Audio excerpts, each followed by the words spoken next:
Welcome to another podcast by Guns and Yellow Ribbons. It's the only Arsenal podcast that counts. By Arsenal fans, for Arsenal fans. Enjoy the show.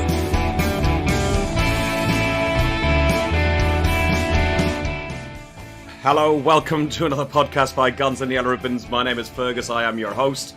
I'm joined by that geezer over there, Gooner Hilsey, Capo Dan in Amsterdam, Dan in Dam, and AlbertJTV back as a guest on the podcast again tonight. Guys, how are we doing?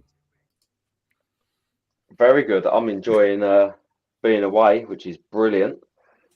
Still recovering from spending time with you lot yesterday, but I'll get over it. Was that having time with us yesterday, or was that having time with Lucy at the Oktoberfest in London? Oh, I don't know. She's probably not watching, so I don't mind. I think you lot just delayed me hangover, to be honest. I think I'd have been over it in a day, but you guys have extended it by 24 hours. Before I go to you, Albert and Trev, you're currently doing a little bit of a tour. You're in Amsterdam. You've been out to the Johan Cruyff Stadium and done the stadium tour. Talk to us about that. Yeah, really nice stadium. Not too far from where I'm staying, central Amsterdam. So literally landed today, I think it's about 1:45. Got to the hotel within half an hour, dumped my stuff, and then went straight to the ground to do a bit of football tour. I was very surprised. I didn't know that was an indoor stadium, and it's actually got a retractable roof that apparently goes in within 18 minutes. But the stadium is a huge stadium. Lovely. Lucy didn't say that. Sorry, I must have misheard that there, Fergus. Yeah, that's all right.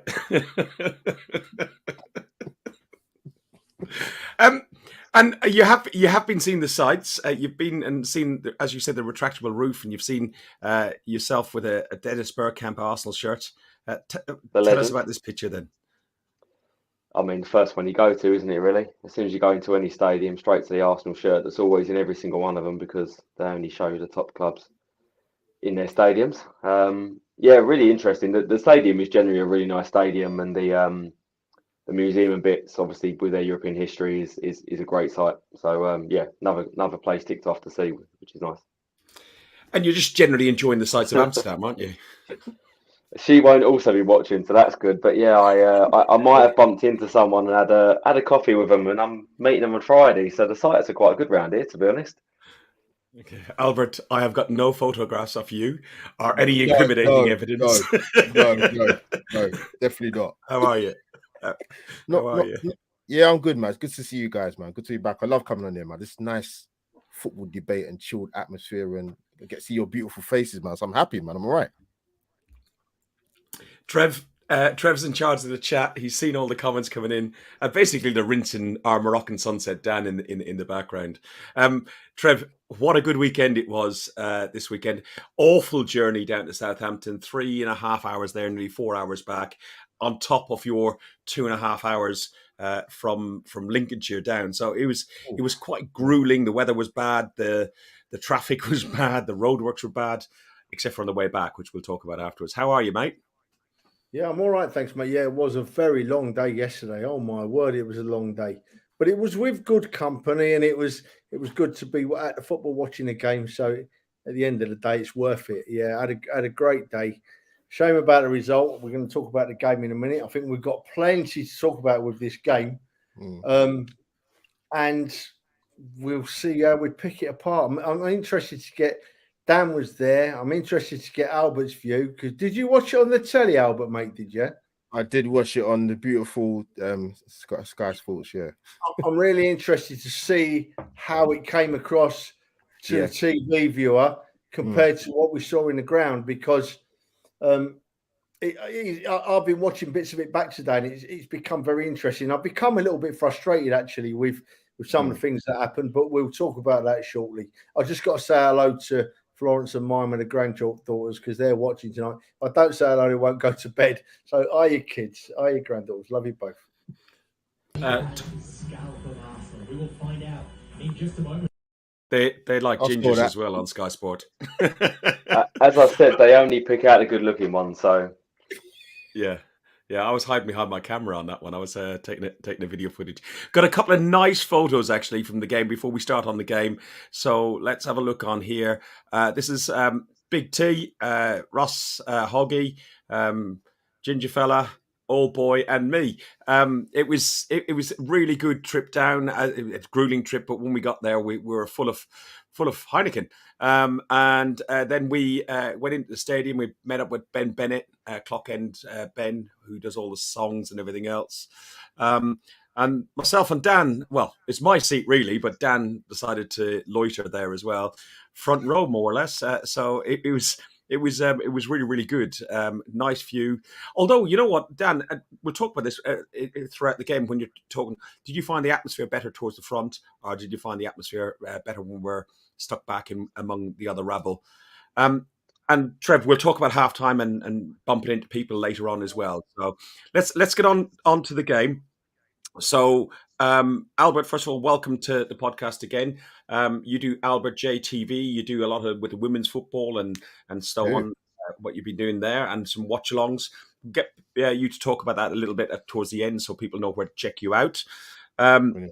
So we started at 9:30 in my house, or 10 to 9. I think Trevor turned up and complained about the milk because it was full-fat milk and it wasn't semi-skimmed milk. You know, first world problems, for Christ's sake. Jesus, Trevor. Skimmed milk. Skimmed, not semi-skimmed. Skimmed. So what did we make, Trev? Since you're Mona, what did you make of this lineup? So we had Ramsdale in goal, White, Saliba, Gabriel, Tomiyasu, Shaq and Partey in the midfield, Saka, Odegaard, Martinelli, and Jesus. It is ultimately the same starting 11 again. Were you happy with the lineup? I don't think you can really complain, can you? No, you can't. It was a little bit of a surprise to see sticking with Tomiyasu at left back, but I think he's doing all right there. So why not? So yeah, it was as expected, Fergus, as I expected to see us line up, and I was full of hope, especially after the first 10 minutes. Absolutely full of hope for a good Arsenal result, mate. Dan, lineups again. We weren't surprised by any effort, were we? It was a good lineup, wasn't it? I don't think you change your winning side, so I can understand why he's done it. Really, and don't forget, 2 of the 3 clean sheets we've had in a row in the Premier League, Tommy had been in the side. I think he's earned his spot in the team really with how he's been playing. Although it is very harsh, I think, on Tierney, who is a great left back. So perhaps he's easing him back in with injuries, but it's a good problem to have.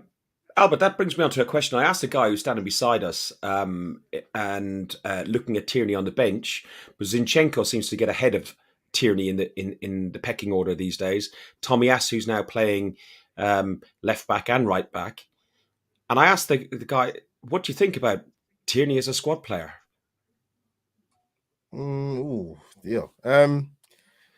I think Daniel's touched upon the point really in terms of, I think with the Tierney thing, it is a case of he's going to ease him back in gradually, because we know this guy's injury record at Arsenal, actually for his career, to be honest. So Tommy, like you said, with a winning team and Tomiyasu, he does a job at left back. I think obviously attacking wise, it's probably not, you're not going to get as much out of him as you would do Tierney in that position, and you saw that when he came on. So one thing about Tomiyasu I'll come back to is one thing he did do well, which he does do well anyway. He wins a lot, if not all, his aerial duels. So maybe Arteta thought maybe Southampton might give us a bit of problem in terms of maybe height or aerial ability, but he done his job there well, Tommy. I know some people have kind of given him a bit of an indifferent how they saw him play yesterday, but with the Tierney thing, I just think it's a case of Matt easing him back in. That must be the reason, because I do agree with you. I think it is probably easing back in, getting him into and rotating players as well, because we've brought on against PSV at the last 20 minutes or so as well. So I think it's probably about getting him back up to his fitness. But we were having a debate in the car on the way down, and I think I had a conversation with a couple of people and said, "Well, if you offered 30 million, would you sell him?" And I said, it's a discussion point. Clearly, Trev doesn't agree with it. It has come up before. It came up. Yeah, it's come up quite a few times with people. Sometimes let's myself, why do I like Fergus? So I think to myself, why do I like Fergus? He's clueless. He's got no idea. Listen, right? I'm sorry to butt in, boys. I do apologise. But think about Kieran Tierney's injury problems in the last couple of seasons, right? We haven't had a full season's worth out of it in the last 3 seasons. Now, if Mikel Arteta keeps playing him as he is, right, and at the last 10 games of this season, we've got a fully fit, flying Kieran Tierney playing 90 minutes every game and getting us through the end of the season. I see every sense in what Mikel Arteta's doing it now, taking it easy with a lad. I've no doubt Kieran Tierney will want to play every game, right, because he's a quality player. We know he is. But I'd rather see him fit and give him what he can than play half a dozen full games and break down for 6 months again, you know. So that's the way I look at it anyway. And Trev, what did you make of the first half? Okay, we got Xhaka's goal, we got penalty claims, we got things to talk about within that first half. But just the performance that we had overall, we seriously dominated that first half. I know Xhaka scored a great goal, which was an assist from Ben White. If you want to go over that one, you can. But it was just a dominance in the first half. Surely we should have been more than 1 goal up by half time, Trev. Yeah, absolutely. We should have put, from where I was watching, we should have put the game to bed, shouldn't we? We looked a quality team, making chances and making spaces. The goal that Xhaka scored, I thought, was a goal of high quality, a great finish. So pleased to see him scoring again, because we all know how important he's become to us this season. But yeah, we should have put the game to bed at half time. I thought we should have been at least 2, possibly 3 up, and it wouldn't have flattered us if we were. So it was a shame, but we didn't do it. And then, of course, we all saw the second half. It was a total turnaround. We looked tired. We looked jaded. I can't think that we were. I hoped, it was just Southampton had a great half, as teams do against the Arsenal. Teams lift their games against the Arsenal, So, yeah, but we should have put it to bed by half-time, Ferg, from where I was watching, mate. We should have had 2 or 3. Young Theo's in the chat. No homework tonight until after the show, please, Theo. And he says, Theo, Tierney is a legend. Dan, what did you make of that first half performance? What did you make of Xhaka's goal? The Arsenal loyal away fans were singing Xhaka's song. You clapped along. And touch on the article as well, that you had a discussion with the author, I can't remember her name actually offhand, from BBC Football Focus, which was the conversation with Xhaka. And I saw a clip of it, and it is an interesting interview. Yeah, I guess starting at the beginning, I think the atmosphere, as any away day is, when you get into the stands, our crowd are brilliant. Every single song that Southampton started, we finished it and we took over. And we really didn't hear from them until they had equalised, if I'm totally honest, from where we were. I think the atmosphere is a little bit better at the back of the stand than the front. Certainly it's easier to get chants going and echo, but look, the away fans are fantastic. In my opinion, we've got the best away fans in the league. So as you hear it week in, week out on the telly. But I think in terms of the performance, that first half, I thought it was electric. I thought we only lacked that clinical edge, which I think the difference between a team that's going to finish 2nd, 3rd or 4th and a team that's going to be top of the league, it is that clinical edge in both boxes. And Mikel sort of touched on it a few times when he says we've got to be clinical in the box. And it's just that slight difference in quality between 1st and 2nd. And I don't think there's a real major difference between us in terms of starting 11s. But we have to finish our chances if we're going to be winning, sort of 10 in a row as City do and win the league. And I think this is just down to a difference of opinion, where some people will think we're just pushing for top 4. Myself, I'm still slightly hopeful in the back of my head that we can win the league. So for me, if we're going to do that, we need to be a bit more clinical. But the performance was fantastic from start to finish. At the first half, I thought we dominated the ball. We recycled well. We stretched the pitch with our wide men, as we always do. We caused them so many problems. And they dug in really, and they hung on as a battling side like Southampton do. But I think if you look at the last few games where we've won 1-0, 1-0, 1-0, there was always going to come a time where we was either going to concede a goal and need that second goal or not score. And I think that just caught up with us a little bit, if I'm totally honest. It's going to happen, a small blip, but I think nothing major.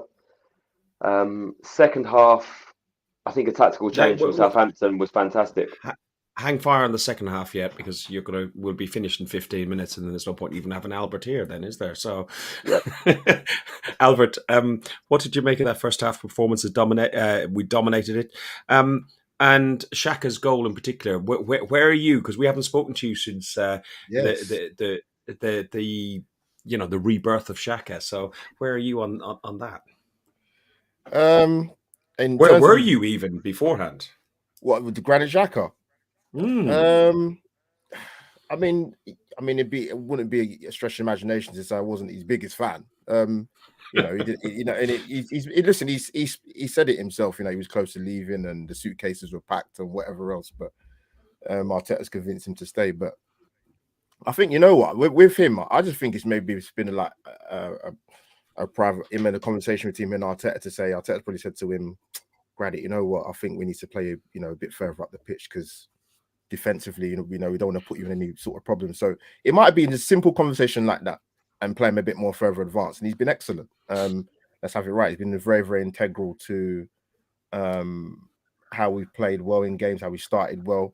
And he's a goal threat, which I would never thought I'd ever say come out my mouth as an Arsenal fan, watching this guy be at Arsenal for 6-7 years. He's a goal threat. And if he's going to be playing in that further and advanced role, I'll call him Daniele De Rossi Xhaka now. It's an incredible turnaround. But, yeah, if he's going to be playing further in advanced position, I do expect to see more goals from Fergus, and he's chipped in with a few this season already, and I expect him to get even more. So, with that said, in terms of the game, what I'm impressed with Arsenal, despite the result yesterday, is, and I've mentioned this a plethora of times this season, we're starting games better.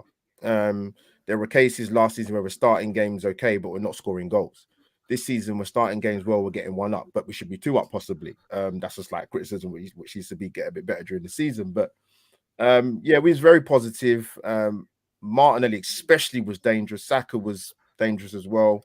Good possession. And the goal was fantastic. Well, what's a goal? Great build-up play by Ben White and Saka. Got a good understanding there. Ben White's playing out of position, but he's adapted very, very, very, very well, which is why you probably don't get the same with, a Martinelli and a Tomiyasu, for example, because that relationship isn't there. But I think with Arsenal, I think the issue for me, Fergus, was that there was a 10-15 minute window after we got the goal, and Trev has alluded to it. We needed to get the second goal, and that would have definitely changed the course of the match. Just although he's 1-0 up, to go 2-0 up, the way we was playing, I think it'd have been very difficult for Southampton to come back. But I agree. We missed that window, and they even made a little tactical change sort of in the first half because they thought, we can't continue this for 90 minutes where we're just getting completely dominated. We're getting the ball, we're getting turned over easy. So they made a little bit of a switch and kind of went to a 5. So we are going to get into the second half because Dan nearly jumped into it as well, and it is very important how the tactical change and how the game did just pivot. But there was a couple of crucial decisions in the first half. The first one, I'm going to play this and see what we happen with YouTube. The first one is a penalty decision, and the second one is a Saka dive. Trev, I want you to come in first, and I'll go to Albert, and then Dan on what your view is. Let's look at the penalty first and foremost, the penalty shout. And to be honest, I think this is one of 3 that we could have had. So, Trev, do you want to talk us through this? Let's go from the beginning. So here we go. Well, Fergus, you know me, mate. I look at things the day after I've been to a game, and I've got to take in Saka's penalty or not penalty to the forefront, but bunching it, I've got to bunch it in with everything else, Fergus. And I'll tell you why, right? Because I'm at yesterday's game, right, and I'm watching it, and I'm watching Saka get booked for diving, and I'm thinking, well, it looked like a penalty to me, but we've got VAR, so if it was a penalty, they'd have pulled that back, you know. So maybe I'm just seeing the wrong thing. And then I see a Southampton player. I'm thinking, did he headbutt one of our players then?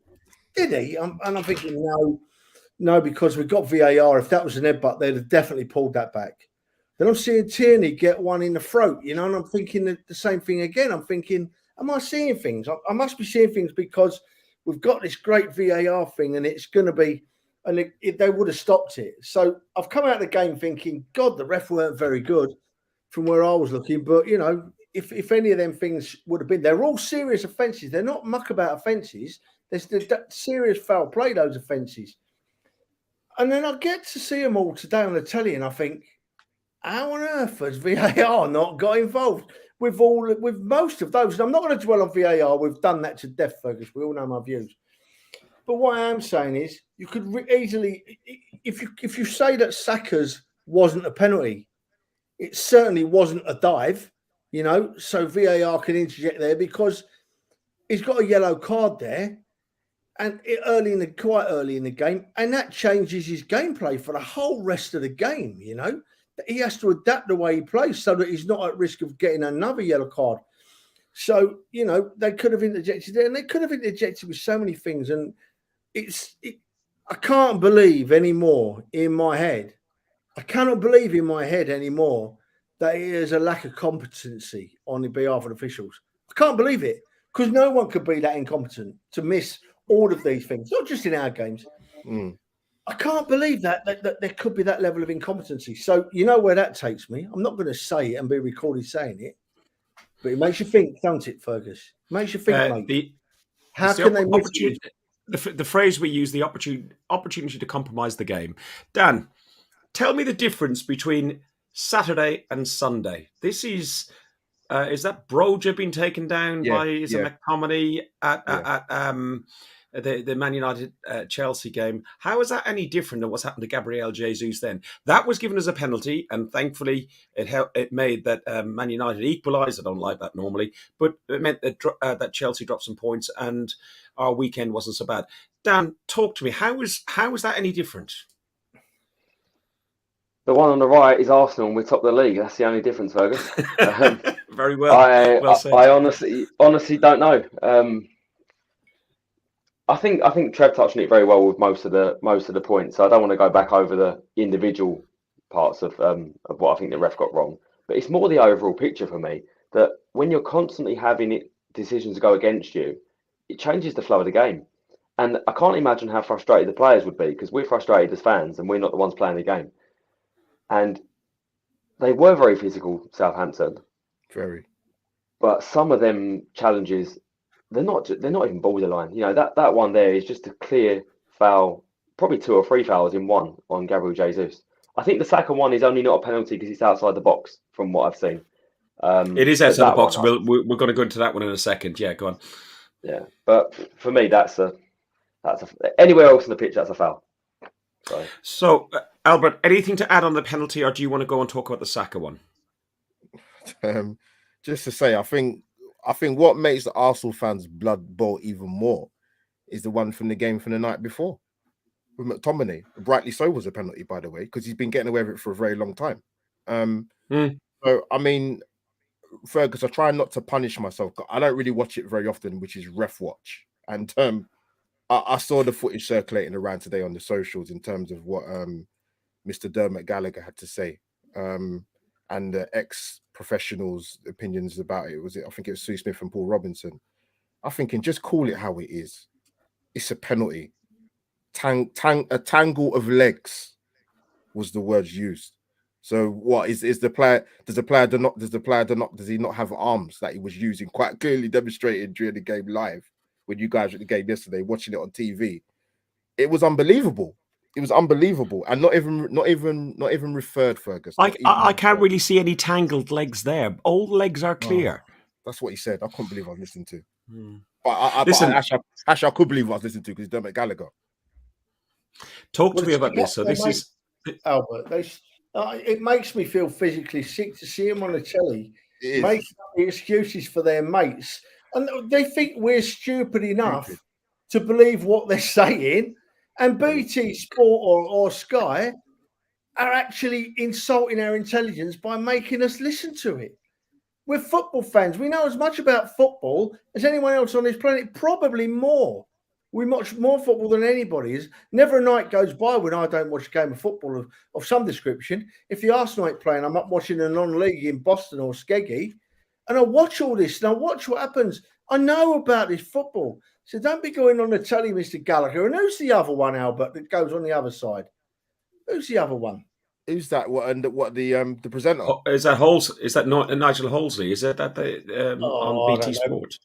It doesn't matter. What's his name? Philip? Is it? God, what's his name again? They're insulting us, aren't they? There we go. That's it. Peter Walton. Thank you, James. Thank you, James. Much appreciated. Can I just change the subject completely here for 2 seconds? Everybody watching, right? I've got 2 witnesses sitting at Albert and Dan. If you see pop-ups appear on the screen and then disappear within about half a second, that's because before we come on air, we make we do this thing where Fergus says to me, "Trev, will you please put the comments up on the screen?" Right? And I say, "Of course I will, Fergus. That's what I'm doing. That's what I'm here for, mate." And then halfway through the show, Fergus will take over the comments. And as I go to put one on, he'll take it off, put one on, take it off, and it looks awful. So it's all Fergus's fault. All right. So, Trevor, the only time I do it, when you're rabbiting on, because you go into long Trevor time, doom, Trevor time.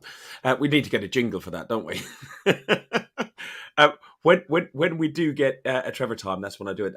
Albert, talk to us about the Saka and the dive. Now, myself and Dan are side by side in the front row. We got a clear view. It's right down the other end of the pitch.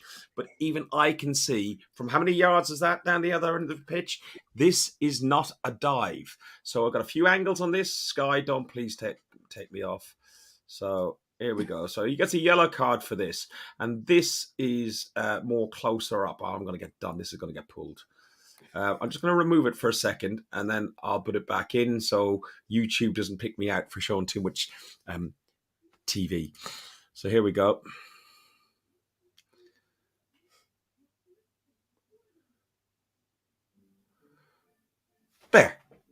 There is contact on his foot. People are talking about he played for it. No, he is caught on there. Talk to me about this, Albert. See, that's the crazy thing, because if, for example, you see with Bernardo Silva's penalty that got given, actually, by the way, that was playing for the contact and he got given a penalty. That wasn't. So when it happened, when I watched it, I thought he gave the free kick to us, the referee. So to my amazement, when I see him coming towards the play, he's giving Saka a booking. I thought, did he really dive? And I saw the replay, it was even worse. He actually gave a yellow card. I couldn't believe it. So yeah, I was to be honest, the ref Fergus, I actually had he must be quite new to the Premier League because I've never seen him before in my life. I think it's Robert Jones, I think it was. Yeah, he's refed us once already this season. I can't remember which game it was. It was a game at home and he gave us 2 yellow cards. He's given out 9 yellow cards and 4 of them out to us so far this season or something like that. I looked at the stats this morning, and he's not very good. Yeah, and then the rest of when I saw the rest of the first half performance, I thought, I think this can only get worse. And with the refereeing, it actually did. So yeah, Fergus, to keep it short, I was shocked when he got booked. To be honest, I couldn't believe it. And we're going to go into half time shortly, but we had this comment made to us right throughout the whole day from Tony. He says that me and Trev, because we get on, we debate, we have a little chat, and just for you, Tony.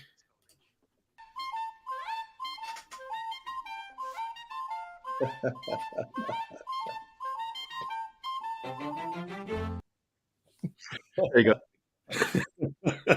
You can take the comment down now. You can take the comment down. No, you put it up there. You take it down. You take it down, eh? You can't even find it. You two, because you scroll. You two are like my nan and granddad.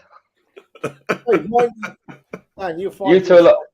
You two are like my nan and granddad, and I don't know who's the nan and who's the granddad.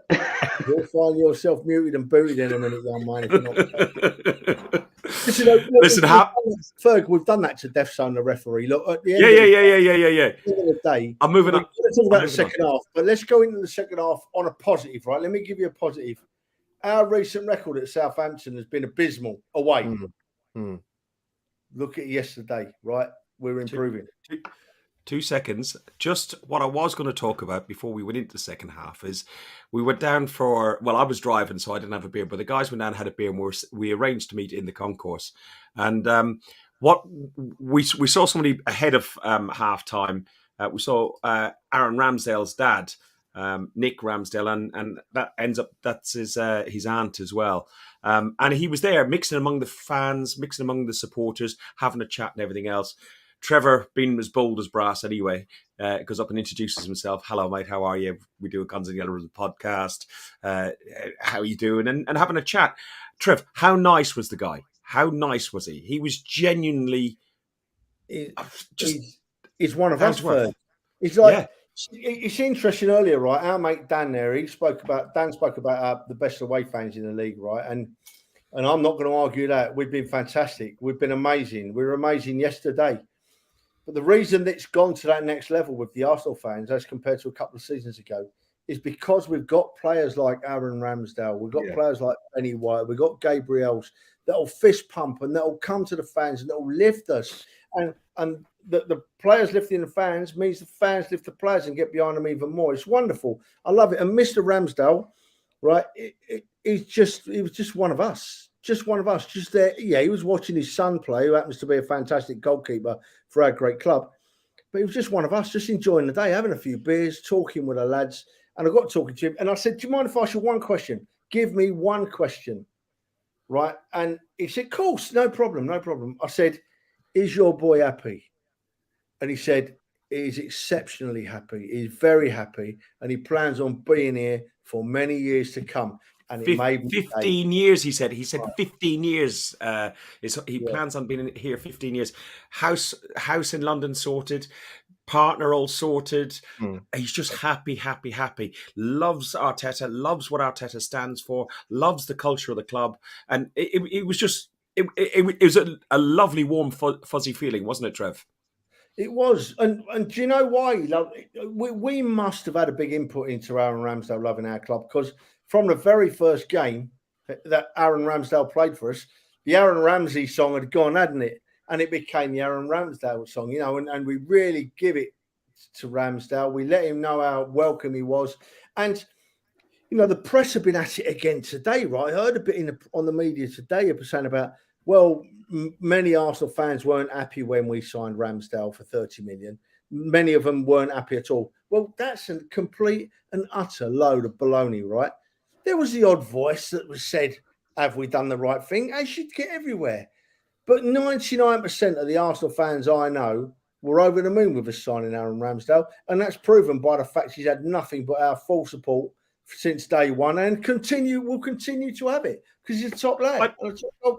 I'd question that, if I'm honest, because there was an awful lot of people saying he'd been relegated twice and so on. But you know what? Sod that. The guy's hang on, Trev. Don't pull your face out. The guy's proved himself, and he's proved himself, one, to be a fan's favourite, and one, he's proved himself, you know, he's in contention to go to the World Cup as England's number one, number two. And to be honest, I prefer him to Pickford anyway. I think, well, T-Rex is just like, you know, a little bit weird. And just his interaction with away fans, home fans, it's the...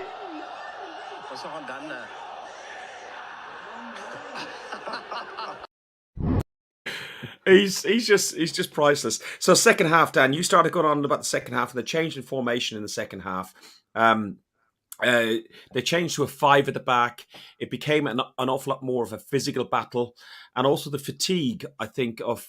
And we did talk in the car on the way down about, like, you know, if we want to be Champions League, we are going to be playing Tuesday, Wednesday, and Sunday, Saturday, or whatever, our Thursday, Sunday. It doesn't matter. We're going to be playing twice a week right through the season. But the fatigue did seem to get in. Why do you think that was? And the change in formation, how do you think that changed the game? Yeah. Just before going out, just a quick 10 seconds on what you said about some of the fans. And it's not just with Ramsdale when we signed him, but also with Xhaka. I think it's important to say that those fans, for me, are Twitter fans, and they're not the real fans in the stadium. Because for me, the real fans in the stadium get behind the team and have been fantastic since probably middle of last year onwards, and even a bit before. Really getting behind the team, and it's great to see. But yeah, certainly the second half for me, I think the Southampton managers just got it right. You know, he switched to a back three, back five, however you want to call it, and he's near enough. He pressed the centre of the pitch so that we couldn't play through the centre, and the two wing backs for them just stayed out and defended against wide men who normally stretch the pitch, and we couldn't stretch the pitch then, and we didn't have the space to play in the centre. And then every time the ball went into the middle, they were physical, they was on us, and they was really up for it. I do think a little bit fatigue came into it. If I'm totally honest, I don't think that was the whole reason. Fatigue. There's a lot of players in that squad who are still fresh. I think it's more down to we didn't take our chances, and as we said earlier, if we take our chances, I think that's a completely different game. But we near enough let them back into it, and then when we did let them back into it, maybe fatigue had a slight bit of an edge for Southampton. But tactically, I think that Southampton just got it right second half, and we didn't really adapt to that. Albert, we looked knackered for the last 30 minutes. Heath says, what was your view? You like we're watching physically, and it's always a very different view when you watch it on TV rather than at the stadium. Yeah, yeah. With the tactical switch, I actually thought they made it in the first half, to be honest with you, because I think they didn't create a lot of chances, but they got a lot more possession of the ball because, like I said, they couldn't carry on with the way Arsenal started the first sort of 20, 25 minutes. So I thought they tweaked it in the first half, and then the second half, I mean, it kind of was the pattern last week in terms of how we started the second half. For me, the sort of, like Daniel mentioned, in terms of the chart, because there was some gilt-edged chances. I mean, you know, going back to the first half, even in the second half. But yeah, I just thought sort of the first 20 minutes, key word Fergus always talk about football intensity, and we didn't have it. Southampton were a bit more prominent in the game. We spoke about the physicality they offered, whether that was just crossing the line or not. And it didn't really get much better. But I think it is I think what it is, Fergus. I made the comment last season when we played West Ham away that at the time we played West Ham, they played 11 more games than us. And that's because there's in Europa League football. It is so relevant playing Thursday Sunday football. And as much as the turn of form and the great start to the season, I think for some Arsenal fans that was a little bit of a reality to say, you know what, it's also a reality check for us on the team as well. If we want to be challenging for the league, if we want to be challenging in the Champions League, if we want to be challenging in the cups and so on, we are going to be playing 2 and 3 times a week. If we want to be a top 4 side, even a top 6 side, but we're saying that our progress, Albert, is into the Champions League. We're going to be playing harder teams than Zurich and Bodo. Not that there weren't difficult games with the conditions and the pitch and everything else, but we're going to be playing harder teams in the group stages of the Champions League and further on into the groups. We need to be getting used to that. It's Southampton are a different kettle of fish for them. Gooner's right. Gooner Russ is right. Russ, you're right. We need more depth, and that ties in with obviously what we saw in the second half, probably last week and yesterday. Because the thing is, if we take our chances and go 2-0 up, for example, or 3-0 up, then maybe the substitutions are not questionable for some Arsenal fans' minds in terms of, you know, when they was made. But yeah, the second half was a bit of a difficult watch. Even when you know, we conceded the goal. I looked at the goal, Fergus. I was trying to look at it from an Arsenal point of view to see what we could have done. What we could have done to prevent it, really, because the clean sheet was there for the taking yesterday. No disrespect to Southampton, but they don't score a lot of goals. So that was they score 1 goal and then they shut up shop. That's just all they do at the minute. Yeah, they was threat from corners and set pieces, but even that, I felt we dealt with it pretty well. But yeah, the goal, it'd be disappointing because, like I said, the clean sheet was there for the taking. But like I said, even in the second half, Fergus, massive chance for Jesus. I don't know what you guys thought of the game yesterday, but I had this conversation with one of my mates in regards to, don't get me wrong, Jesus should have scored. He should have scored, right? But you see the pass from Erdegaard, I actually thought if he'd have played it a little bit more further forward, there's no way that defender would have got back to Jesus. But that's me nitpicking at best. But he should have scored it. Tony, Trev, Tony was saying about Odegaard and Jesus, that interaction after the game or in the car. What was he saying? He was just saying Odegaard seemed to just like slightly overplay a couple of times, and he shouldn't have passed to Jesus. He should have taken the shot himself. Do you recall that one? If I'm honest, I think that we have a fine young player in Martin Odegaard, but he does overplay things sometimes and take one pass too many, maybe.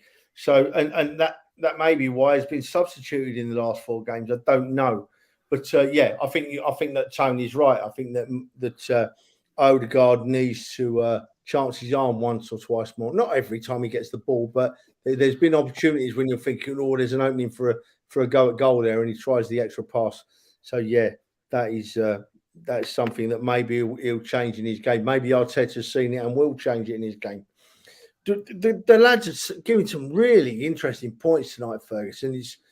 It's like when we didn't become a goal. This is where I find a weakness in our squad. Right in the second half, I think we've got 13 or 14 players that if they all stay fit, they're all good enough to win the league, right?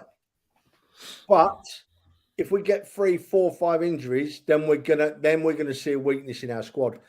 But it's the plan B for me. It's the plan B that worries me. For me, if we're not scoring goals and we want to bring a striker or swap Jesus out, we're getting the same with Eddie, only not quite as good. I'm sorry, Eddie, I love you, boy, but you're not quite as good as Jesus yet.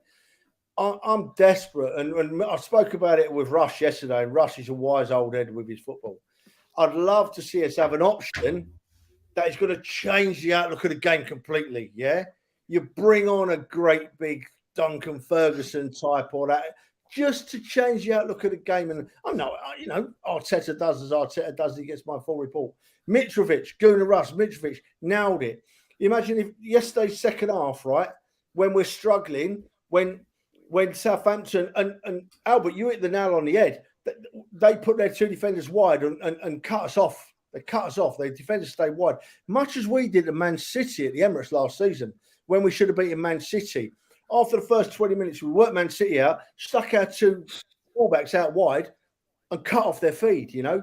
But yeah, I'd just love to be able to say I'm a fan here watching the second half. Arsenal were struggling against Southampton. Southampton are playing well. We need to change the outlook of the game. We need to turn things around, and we haven't. I don't think we've got something that can come on and do that.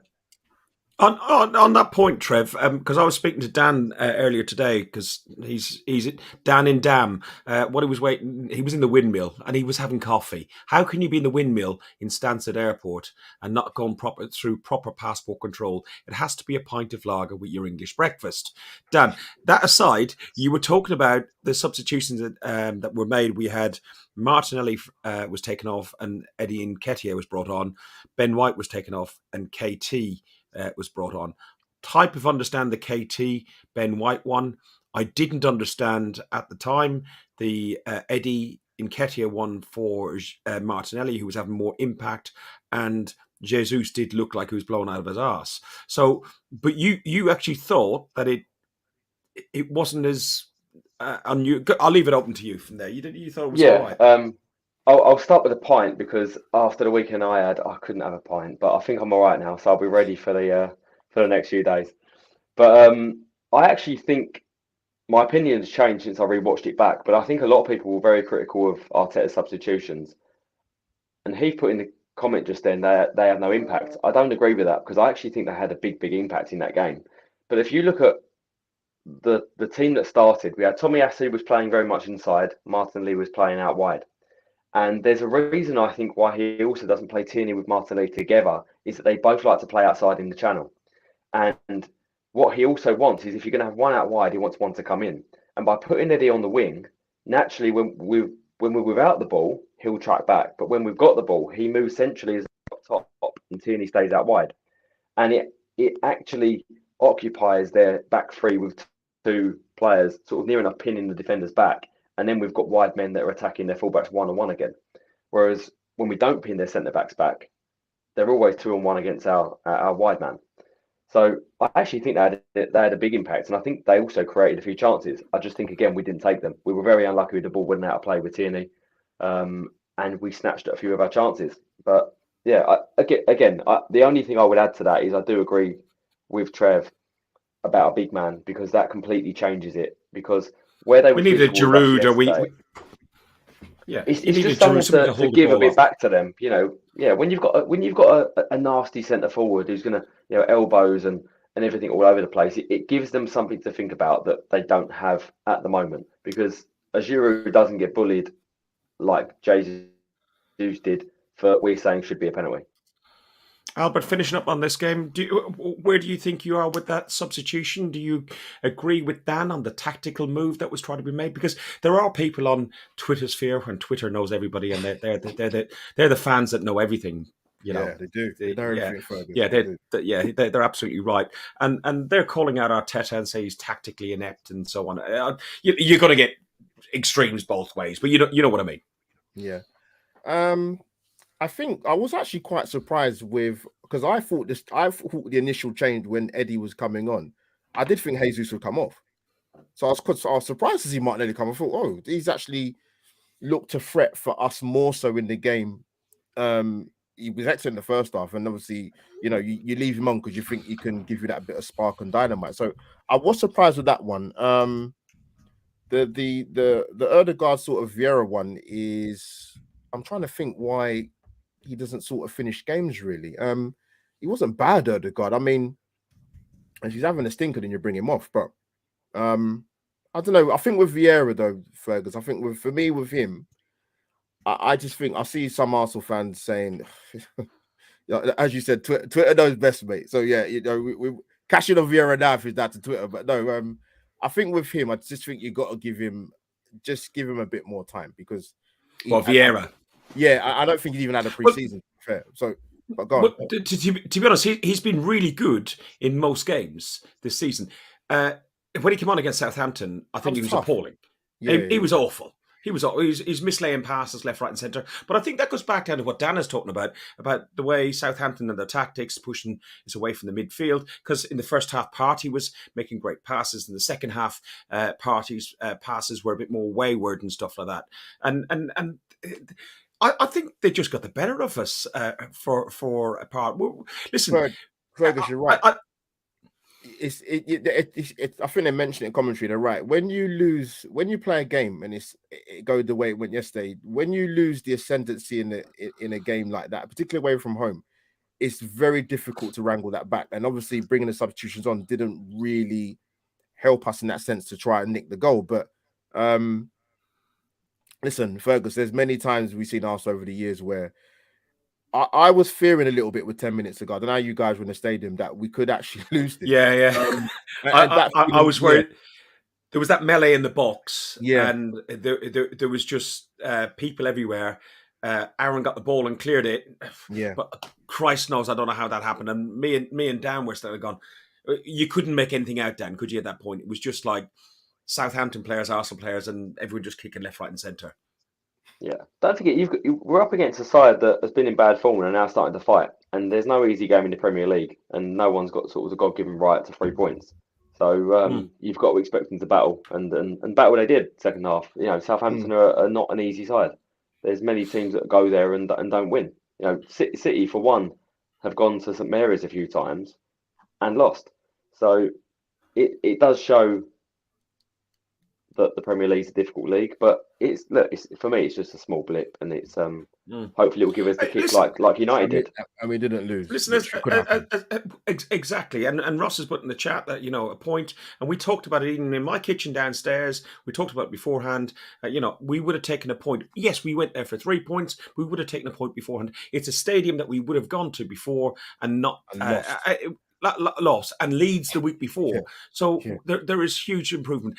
Trev, I just want to really touch on this very briefly because we've done refereeing to death, but it's just this. Oh, not that one. I've deleted it. Gave you away. Not that one, Fergus. This one. Headbutts and yellow cards and Theo Walcott and his diving. the shenanigans that went on, and the referee just lost total control. I can answer that in one sentence, Fergus. We've all seen it. Why do we have VAR? Why do we have VAR? Referees are not refereeing games. They're controlling who wins a game. And it worries me greatly what I'm seeing this year, not just with Arsenal, with other teams. Yeah. Worries me greatly that I'm seeing the influence that referees are having on the results of games. It's not good enough. It's not good enough, and it needs to change. They need to either do away with VAR completely, and then they can make, I've said it before, have a human being refereeing the game. And if he thinks that Saka's dived and he wants to book him, I won't be happy with it, but I'll be able to say, yeah, you know, referees can't see everything. They're human beings. But we're not talking about that anymore. We're not talking about it anymore. Let's be firm about it. We are not talking about referees making mistakes now. We are talking about VAR not doing exactly what it was brought in to do. It is not. It scares me greatly. As an old football fan, has been watching football for many, many, many years, I've never seen a game at so much risk of losing its, what's the word I'm looking for? Of being doubted. I've never seen the game being doubted like it could be at the moment for its honesty and its integrity. And I think that honestly, it makes me start questioning it. But I can't move on till we talk about Vieira, right? Vieira, when he came on, he wasn't abysmal yesterday. I disagree with you, Fergus, but it wouldn't be a show if I agreed with you, would it? Vieira wasn't abysmal. Vieira was off the pace and not quite good enough yesterday. Yeah. And he didn't have an impact when he came on as a substitute. Yeah, he didn't have an impact when he came on as a substitute. But then we could say that about others as well. So I still have faith in Vieira, but it was what we were saying about depth, quality in depth, wasn't it? That was missing there yesterday. And I think with the quality of depth, we're missing Smith Rowe and we're missing Zinchenko. If you add them into the bench, that bench changes considerably. I know it's only two players, but it does change it considerably. And you've got more options because I'm sure Smith Rowe would have probably come on from Odegaard and KT are. Might have started and Zinchenko come on, or you could have brought in, Party. You could have put in Zinchenko there or Xhaka. There's loads of different options because we have got a few Swiss Army knife sort of type of players. Looking at the stats on this game, it was 56% Arsenal, 44% Southampton. We had 9 attempts versus their 7 off target and 3 each. So in fairness, it probably was fair as a draw. We got Forest on Sunday. It's a 2:00 kickoff. Just briefly, yeah. So I want to ask you a question, mate. You're the host, and I want to ask you a question now because we were at the game yesterday, all of us. Just before we move on, I'm sorry to cut you off, mate, but I want to ask you a question. No, that's fine. I noticed something yesterday, right? This is where you find out I'm clueless. Well, I knew that already. So I noticed something yesterday. Granit Xhaka is becoming a massive indicator of how our team is playing. Not just how Xhaka is playing, of how our team is playing. Yesterday, when we're playing really well, first half, Xhaka is high up the field. Xhaka is taking balls in the final third, taking balls into the final third, finding passes and scoring goals, right? Now, watching the second half, and as our performance dropped off in the second half, Granit Xhaka was gradually dropping deeper and playing more of a defensive role. Maybe it's because Vieira came on and Vieira wasn't playing quite as we would like. And you're right, Fergus. Thomas Partey did give the ball away quite a bit in the second half. He didn't have his best half of football by a long way. So I think Granit Xhaka is becoming a massive indicator of how well our club is playing by where he is on the field. Did you notice it, Ferg? I didn't notice it so much there, but I think I noticed it generally in the sense of I'm just trying to get something on here so I can share it with you. There we go. I think it's the makeup of the squad. The squad is very much a very young squad, and Dan sent me a clip from the what was the lady's name again? 1 second. It's Kelly Summers' article, which she done. Yeah. the interview she done, which is on Football Focus, and I've only got the beginning clip, and Dan had an interaction with her on it, and this tiny little bit is actually quite pertinent to the question you just asked there, Trev. 1 second.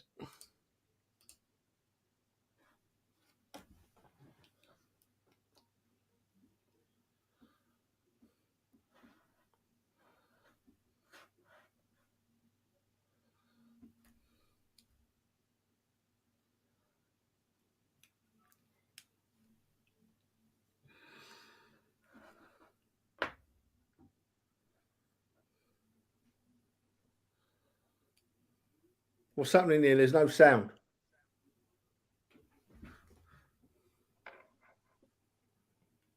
Oh, no, it's gone. If you had sound, Fergus, then you were the only one that had sound, mate. All we saw was Granite Xhaka. Unless you were a lip reader, you were struggling. There were some subtitles. There were the subtitles were there. So no, there was sound. Basically, what he was. So what he was alluding to is he like the interviewer said, "Is this the best Granite Xhaka and everything else?" And he says he's getting older, but he think once he's just turned 30, and that when he joined in 2016, that the squad was a much younger squad, and the older squad had been there, done that, they'd won stuff, and that the hunger is here with these younger players, but also that also flips on him, and we saw it in the documentary of his leadership quality and his maturity. Because he's over 30, you would expect him to be more of a leader. And I know we've got the issues over what happened back in 2019. He's made quite a lot of ways in redemption with most of the fan base. Dan, most of the fan base. By the way, I don't dislike him, so that's not a full comment of my reflection of my opinion on him. Dan, I am only winding you up, but I think his leadership skills are coming in there because he's an older player. Does that answer your question, Trev? Partly it does, but it's not just about his leadership skills. It's his coverage of the pitch, Fergus. It's his movement up and down the field. He's a different player to me this year. Hey, who's that on the comments, Fergus? Get rid of them, please. Who's that? Spam. Oh dear. How do I do that? Easy. That's it. Done. Right, okay, cheers. Yeah, I'm just Granit Xhaka. We've heard it said, it's a bit of a cliche. We've heard it said many times before that a certain player's improved and he's like a new signing, and we've always laughed at it. But I honestly think that Granit Xhaka has been like a new signing this year. I do. Every credit to the man. I've never really ripped into him, but I've always said that he weren't my favourite person on the planet, and I struggle with him at times. But you've got to move on as a football fan. You've got to give credit where it's due. He's like a new signing this year.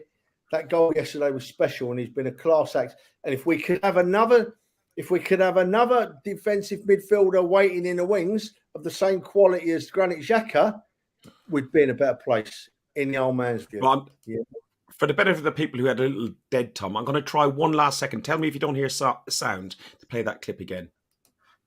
So...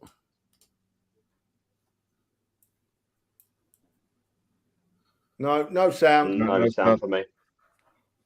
No. So I'll sing. Okay. We've got Granit Xhaka. We've got Granit Xhaka. Come on, Dan, sing along, son. Granit Xhaka. So listen. We got Forest away. We got Forest at home on Sunday. A bit buoyed, I expect, from taking a 1-0 win at the City Ground from against Liverpool. Like, European champions a couple of seasons ago, and challenging for the Premier League, and Klopp is wonderful and everything else. Albert, what's your thoughts very briefly for your expectations on Sunday, because I want to do PSV as well. Of course. Listen, they got a fantastic result. I think that was a coupon buster for a lot of people in the bookies, I tell you that. 1-0 to the Forest. Jeez, mate. Never had that coming. But fair play to him, Fergus. When you make 22 signings, mate, it's going to be tough work to bed them in. Don't matter how good a manager you are. Steve Cooper's done a great job, by the way. But I still expect us, Fergus, to go and win. Hang on. Can you see that surname on yes.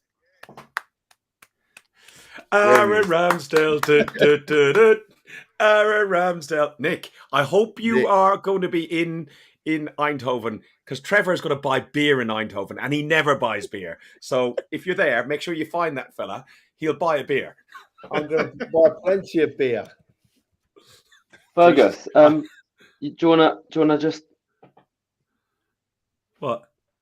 You got something on your nose? Oh, go away. Just carry on, Albert. I will carry on off that brilliant comment from Danny there. But you know what, Fergus? You know what? I look at some of the players in their side for us, and they got half a chance to stay up. They've got some experience there, like in the back with Steve Cook. They've got Lingard's there. Emmanuel Dennis is there. They've got Yates in midfield and Kouyaté. They've got some players that can cause some teams some problems this season. But even though they got a great result against Liverpool, it was fantastic. I'm still confident enough Arsenal can get the result at home. So I'm going to go for a 2-0 win, mate. Dan, what are you going to obviously, yeah, you got something on your nose as well. Yeah, we won't go into that. I'll keep it clean, Fergus. It's called Lucy. I'll keep it clean. I won't nibble to your bullying, as someone alluded to online earlier. Back to the football. I'll make one very brief comment on Granit Xhaka, and I think everyone has said how fantastic he has been, and I think no one can disagree with that. And I think as a footballer and what he brings to the team, we can't ask for any more. And he for me, as he said in that clip, he's like a fine wine as he gets older. I think it's showing, and he's got such a big effect on the team, and always the last one off the pitch clapping the fans, and I think that is noticed and also appreciated by the fans. On to Forest, I see that as a game that will bounce back in for me. When we're at home, we are a different animal, and I think we have really turned the Emirates into a fortress.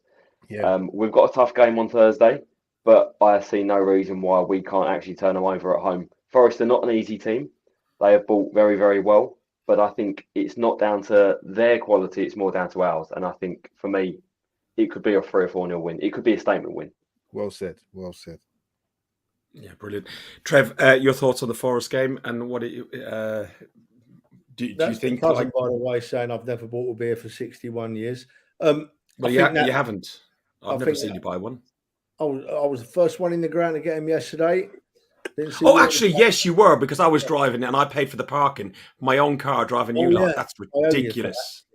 Right, listen, let's stick to the football, right? Because Forest is very important. I think that Forest have bought really well.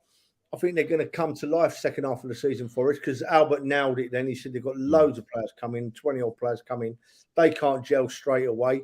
They didn't have a pre-season with them players, not all of them, obviously. So I think they're going to have a really good second half to the season for us, and I'm backing them to get out of trouble. But I'm not backing them to get out of trouble until after Sunday. I think we'll beat them Sunday. I think we'll bounce back at the Emirates, and I think we'll probably win 2 or 3-0. Oh, you haven't done your usual 4-0. And Andrew's done one, a 4-0 for you. Right, okay. So listen, we are up. You're just ignoring me, aren't you? So we're off to. I'm picking you up tomorrow evening, and we're off to Eindhoven, PSV Eindhoven. This is our view that we'll have on Thursday night. I'm looking forward to this. There is a little bit of nervousness just because of the reputation of some sections of Dutch football fans. But some 99% of the Dutch people are going to be fine, but there is an element and you just get worried a little. Trev, looking forward to it? Oh, of course. European trips are what I go to football for at my age, Fergus. I can't go to every game now. I'm not going to dwell on that. We know why, but there's no way I'm ever giving up a European away trip. So, of course, I'm excited. I'm looking forward to it. We're driving, so it's going to be a bit of a road trip like when we went to Zurich. Only we're being more danger this time because Fergus is driving. I was in the front when Fergus was driving home yesterday, and I had my eyes shut, and Fergus said to me, "Are you asleep, Trev?" I said, "No, Fergus, I'm praying, mate." I'm not saying his driving's bad, but Dan, you were in the car. You never heard any of that, did you? I tell you what, I heard a lot of road rage. It's called progressive driving, not road rage. Yeah. I'll tell you what was funny. Irish vocabulary. Yeah. What was funny was when Tottenham were losing 2-0 and the guys in the white course alongside are going like, 2-0, 2-0. We're going, yeah. One of the guys has got on his phone. We all put our windows down and we got, g'day, Tottenham, g'day, Tottenham. And then the whole, Faney, you can go away. And everyone's beating their horns on the motorway. I think all the local people must have thinking, what the hell's going on? There's this crowd of, it was brilliant. Dan, Fergus, it is brilliant. And it's not been a bad weekend, has it, mate? Can I sum up? No. Take 10 seconds to sum up the weekend and where we are now, right? We've lost ground only on Man City, right? Which we're going to expect to do. Everyone else has been the same or worse than us. And at the end of yesterday, we played 11, won 9, draw 1, lost 1. I'd have chopped my right arm off for that after 11 games. I'd have chopped my right arm off. We should be over the moon, and we rightly are over the moon. We're picking fault in yesterday's performance because it deserved to be picked apart a little bit, but we've still got a quality team and we're still top of the league, and I couldn't be happier, to be honest with you, boys. And we all said this on the way up in the car, and I think, Albert, you were alluding to the same sort of thing, that when you read on Twitter and social media and some WhatsApp groups and so on, actually the WhatsApp groups have been pretty... Yeah, they weren't too bad. They've been all right, folks. Pretty much on the same page as Trev, and in the sense of, 11, we've won 9, lost 1, drawn 1. Jesus Christ. Yeah, it's a great start to the season. And we've got Forest, Chelsea and Wolves. There's 9 points up there. Don't worry. There's 9 points up there, but there's, I think all 9 of those are up for the grabs. Albert, what's your view of it? How it's going? Yeah, listen, and PSV, sorry. Yeah. Oh, I enjoyed the trip for PSV because that stadium atmosphere is going to be lit when you guys go for Thursday. Trust me. But listen, the start of the season has been fantastic. I think if any Arsenal fans really, really optimistic, I think they'd be a little bit surprised at the way we started this season. You want to start well, Fergus, but in reality, we're seeing it. And you know what? I think sort of perspective quickly, I said Arsenal would get top 4 this season. We sneak it. I think with the start we've had thus far, I think they'd be disappointed to get top 3.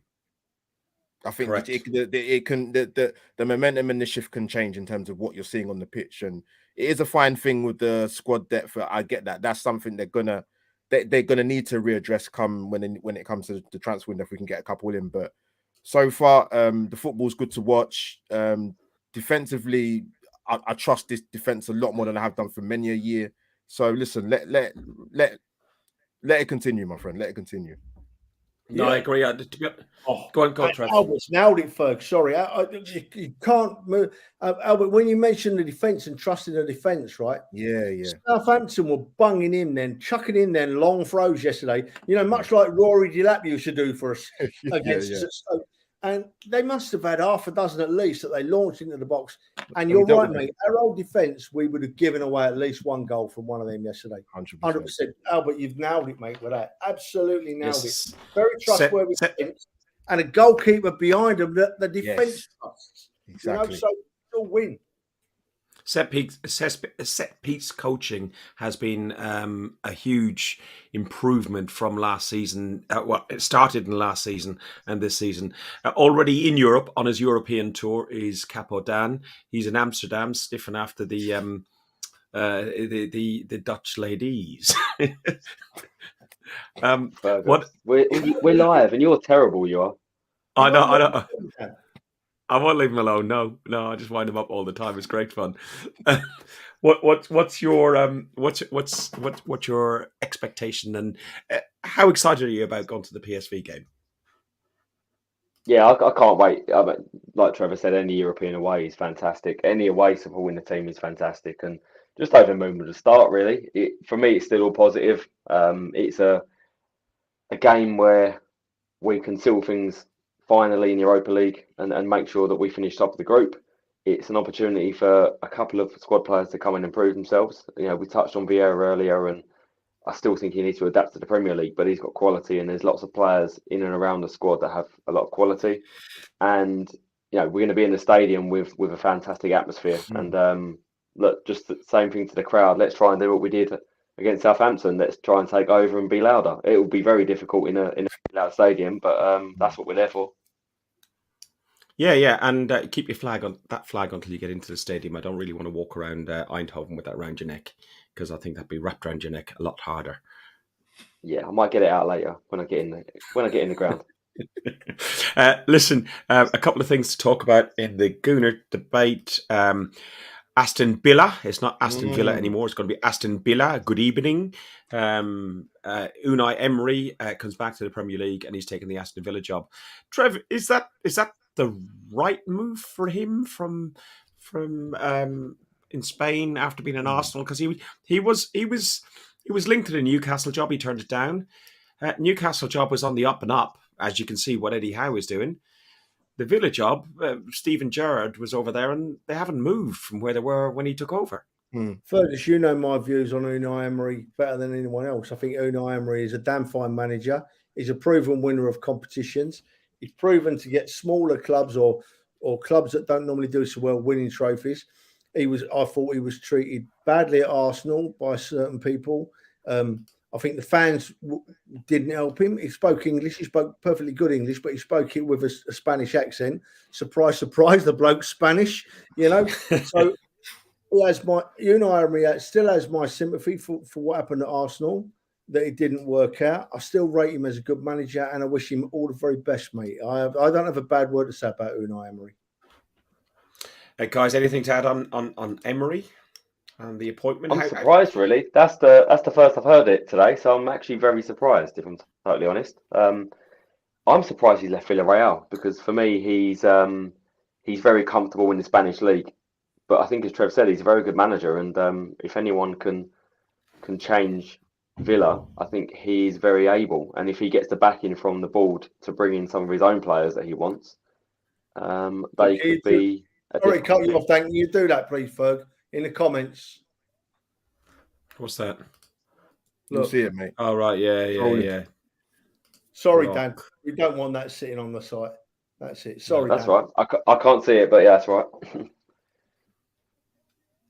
Yeah, but anyway, as we said, I think we've just got some good coach. We just had some random adult site just jumping into the comments as a robot of some sort. So yeah, it must mean we're getting popular. Well, yeah, unless anyone's followed me from Amsterdam. Actually, yeah, it could be And because that's of your IP IP address. Yeah, exactly. That's what his IP address. Yeah. Albert, Unai Emery, your thoughts on him? Do you think he'll be successful at Aston Villa? Yes, interesting one, Ferg, because the names that were touted around was Thomas Frank and Pochettino, but it's a tough one at Villa, Fergus, because I mean, from what the reports I hear, they want European football. You know, good luck with that, Unai Emery. But listen, he'll get them sorted out. He's a very experienced manager, as Trev has said, and he's a winner. So listen, he'll probably do a good job there. It's tough at Villa, very tough, but time will tell. Time will tell. Trev, before I do my very last point, Poch was mentioned by Albert there a second ago.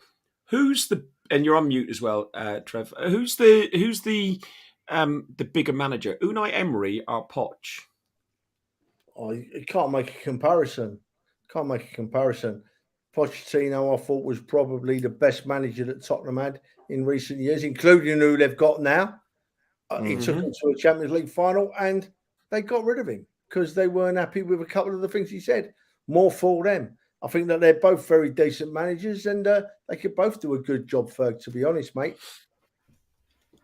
And while I've got you on your soapbox, because it's a soapbox I actually will stand side to side with you on.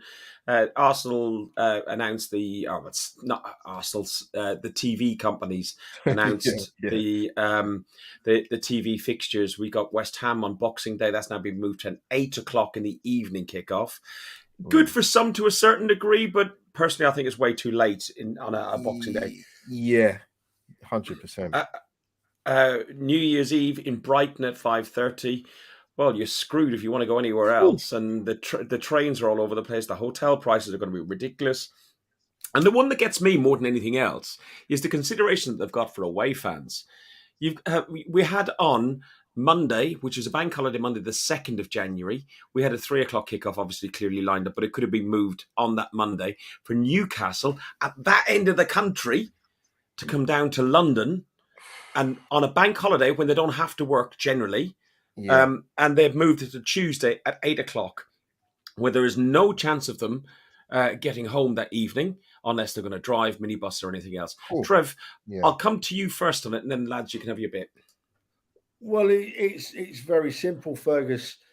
Those fixtures there are generated by the TV companies with just themselves in mind. Us fans don't even get a look in. And it's worth remembering that the Emirates is sold to us and was built for us and was given to us as a public transport stadium. There is no public parking at the Emirates Stadium. It is a used public transport stadium. That's what's been thrown at us. How on earth are we meant to use public transport with some of the kickoff times? The Boxing Day game will be a struggle. The New Year's Eve game, I don't think we'd ever get home from Brighton. Cool. And the Newcastle United fans have got absolutely no chance on the 3rd of January. And I feel for them greatly. And I think that we're being sold out. And that the current action that they're talking about taking, all these supporters trusts, every club in that Premier League and the Championship to a certain extent, their fan associations should be getting together and working out a plan of action, because it won't stop until we stand up to it. It's not right. At the end of the day, it's our game. It's our national game. It's a game for the fans, and we've got absolutely no chance. Hurts. Boys, final comment on this one. Dan, go to you Dan. first, and then Albert. I'm a little bit in between, if I'm totally honest, because as a football fan, we all love watching football over Christmas. And I don't myself haven't complained too much watching it at home. But then when it becomes your own team travelling, all of a sudden you start to realise the issue. So maybe we just need to be more aware of it for the other fans. But certainly Newcastle, we had our game last year away on a Monday night up there. And they've got the away game down here on a Tuesday night. Surely they're the games that you put early and let the fans travel back and forwards. The others are difficult.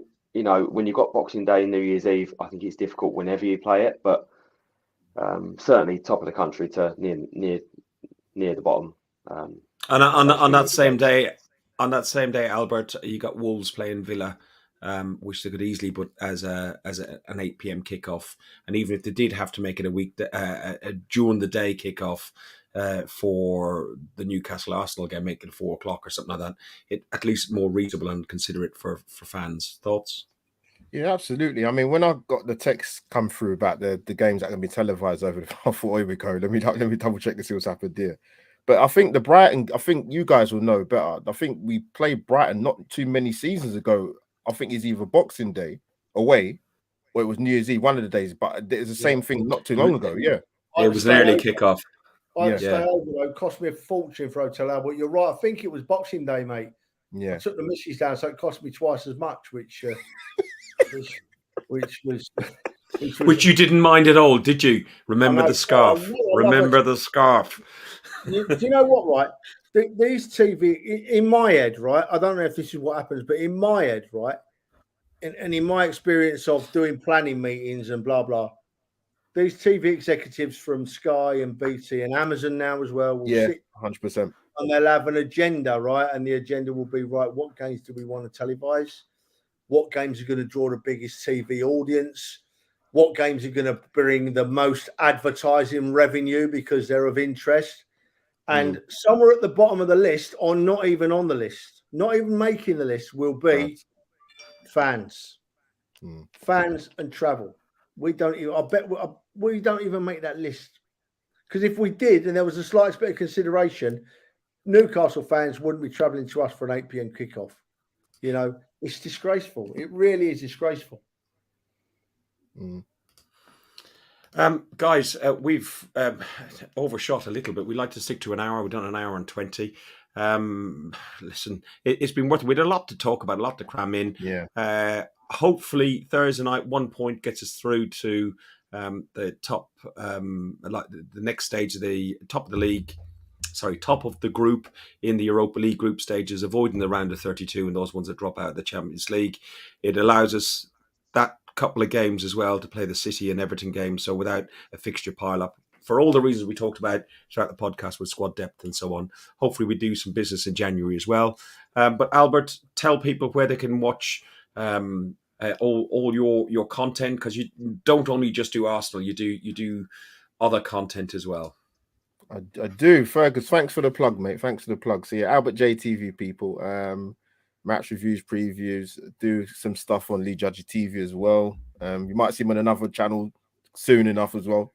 Can't disclose that yet, but anyways. But yeah, I do cover women's football, mainly international football. It's difficult squeezing the WSL and the Premier League on top of that, but I'll try. But mainly you'll see me doing international football, the women. So I've enjoyed it. So yeah, people come and check out the channel. Brilliant. Dan, you're off out into Dam. Whereabouts in Amsterdam are you? I'm central, so right by Amsterdam Central Station. So I'm going to pop out in a minute and get some food. Oh, okay. Yeah. And that is like McDonald's or something like that, not this like street sort of stuff. It's general proper food. Proper food. Yeah. Trev, I shall see you tomorrow evening. You booked in the master suite for tomorrow night and the early start on Wednesday morning. Looking forward to it, mate. We'll have a chinwag in the car, and don't complain about my driving anymore. Another road trip, it just comes naturally complaining about your driving. It's an easy thing to do. It's another European away. Let's go for it. Let's go and enjoy ourselves. Have a couple of beers. Right. You have been watching an Arsenal podcast by Arsenal fans for Arsenal fans. You know how we work. We do it for fun. We do it because we really enjoy it. If you like what we do, go onto YouTube, click subscribe and click ring the bell. And you will then be able to see us every time. We will try and do something on Wednesday evening. I think that's the plan, depending on how inebriated we are or are. Probably if we're more drunk, we're more likely to do something, actually. We'll probably try and do something on Wednesday evening, podcast-wise, leading up before the game.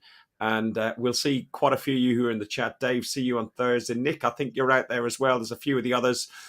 We'll see you on Thursday, if not on Wednesday, in Eindhoven. Up the Arsenal. You've been listening to Guns and Yellow Ribbons, an Arsenal podcast by Arsenal fans for Arsenal fans.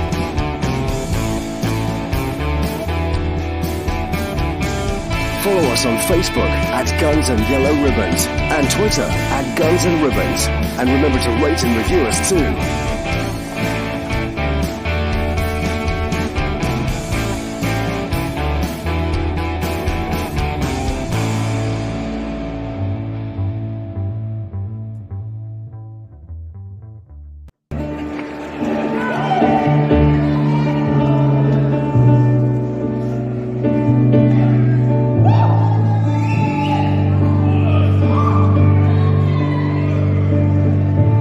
Sing along if you know. As I walk these streets alone, through this borough I call home, upon the barren fields of ivory, beneath the stadiums of stone, through the turnstiles of the angel, see the homeless on the green, from the Cali to the cross, and every shithole in between. Past the church, the mosque cracked then, and the offie on the corner. See the brasses from the brothel that pretends to be a stormer.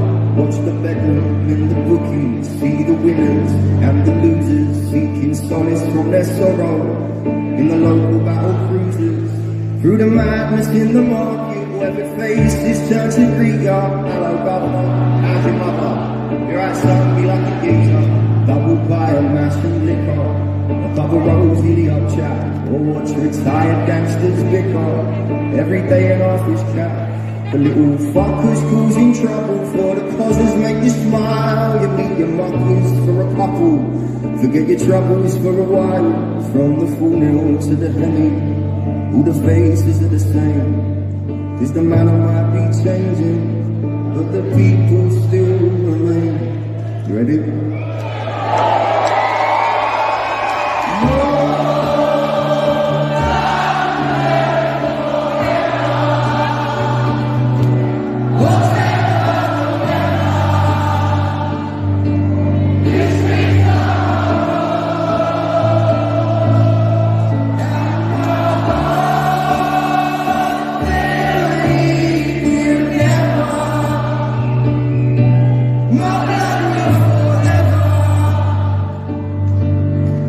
come through the storm.